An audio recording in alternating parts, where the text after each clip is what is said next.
wake of a violent clash between the Philippine Navy and the China Coast Guard, President Ferdinand Marcos Jr. has asserted that the Philippines will not be intimidated, though it has no intention of starting a war. The altercation, which occurred off Second Thomas Shoal in the South China Sea, highlighted the escalating tensions between the two nations over territorial disputes. During a visit to the Philippines South China Sea Forces headquarters on Palawan Island, President Marcos emphasized his commitment to peaceful resolutions. In defending the nation, we stay true to our Filipino nature that we would like to settle all these issues peacefully, he said, awarding medals to 80 sailors involved in the resupply mission to the contested area. So as we award these medals, we remember that on June the 17th, we made a conscious and deliberate choice to remain in the path of peace. The incident on Monday involved Chinese forces injuring Filipino Navy personnel and damaging at least 2 military boats using machetes, axes, and hammers. A Filipino sailor lost a thumb in the clash, and Manila accused the Chinese Coast Guard of stealing equipment, including guns and inflatable boats. Beijing, however, claimed its Coast Guard acted in a professional and restrained manner, blaming Manila for the confrontation. 有关报道再次印证，菲方声称对其在仁爱礁坐滩军舰运补的是生活物资，完全是谎言。事实上，正如中方多次指出，菲方一直在向其非法坐滩的军舰运送建筑材料，甚至武器弹药，企图大规模的维修加固，以实现对仁爱礁的永久占领。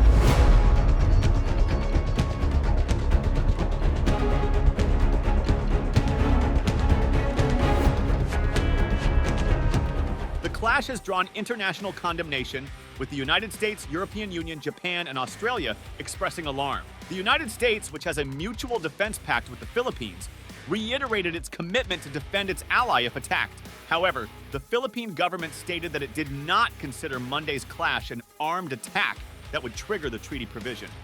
The South China Sea, a strategic waterway claimed by China, the Philippines, Vietnam, Malaysia, Brunei, and Taiwan, has long been a flashpoint.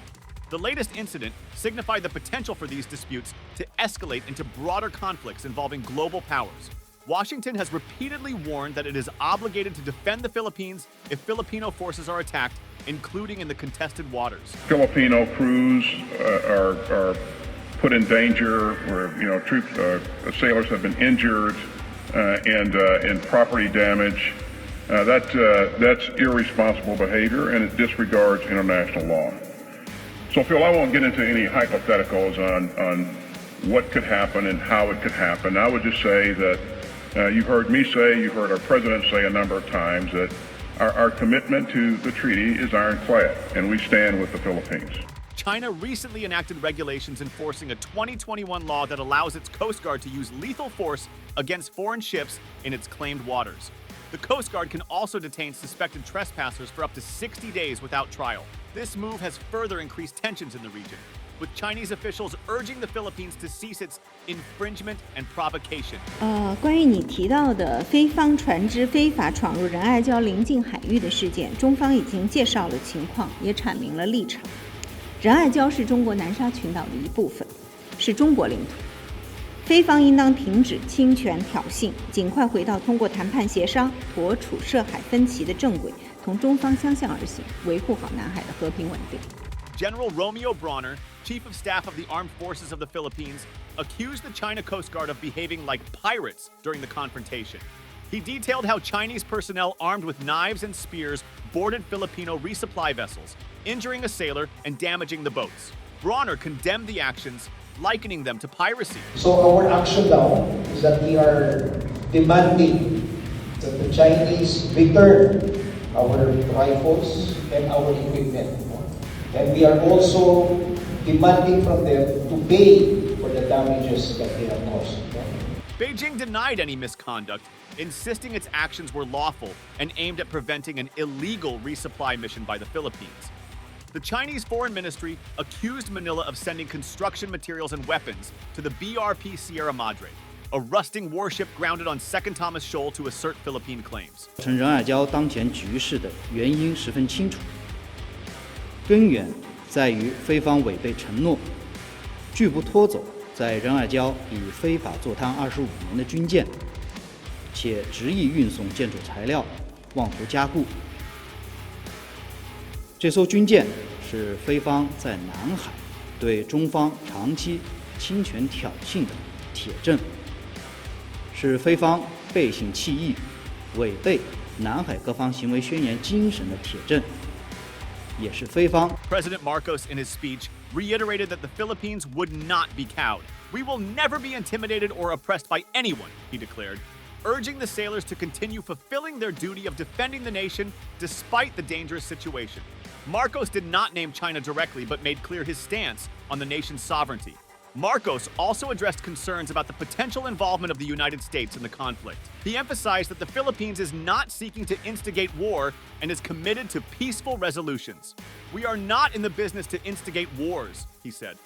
Our calm and peaceful disposition should not be mistaken for acquiescence. I salute the 80 officers and troops who sailed the waters and exercised the greatest restraint amidst intense provocation. You demonstrated to the world that the Filipino spirit is one that is brave, determined, and yet is compassionate. The situation at Second Thomas Shoal, just 200 kilometers from Palawan and more than 1,000 kilometers from China's nearest major landmass, has become increasingly volatile. Previous confrontations have seen Chinese forces using water cannons, lasers, and ramming tactics against Filipino vessels. The latest clash involved direct physical altercations and the use of bladed weapons by Chinese personnel. Videos and images from the incident showed Chinese Coast Guard personnel boarding Filipino boats, using weapons and seizing equipment. The Philippines Foreign Ministry condemned China's illegal and aggressive behavior, urging Beijing to respect international law and the 2016 tribunal ruling that invalidated China's extensive claims in the South China Sea. The confrontation has prompted renewed discussions about the Philippines' strategy in dealing with China's assertiveness. Some officials advocate for a stronger stance and closer ties with the United States, while others caution against actions that could further escalate tensions. Marcos' administration has so far refrained from invoking the Mutual Defense Treaty with the U.S., preferring diplomatic avenues. The clash at Second Thomas Shoal highlights the complexity and danger of the South China Sea disputes. With multiple claimants and the involvement of major global powers, the potential for escalation remains a significant concern. The Philippines continues to navigate this challenging environment, balancing its defense needs with a commitment to peaceful resolution and international law. As the situation unfolds, the international community watches closely, recognizing the broader implications of these regional tensions. The South China Sea remains a critical geopolitical hotspot, with the actions of China and the Philippines serving as a barometer for broader regional stability and international maritime norms. Thank you for tuning into our channel. If you enjoyed the video, please remember to like, share it with your friends, and subscribe to our channel for more in-depth analysis of global issues.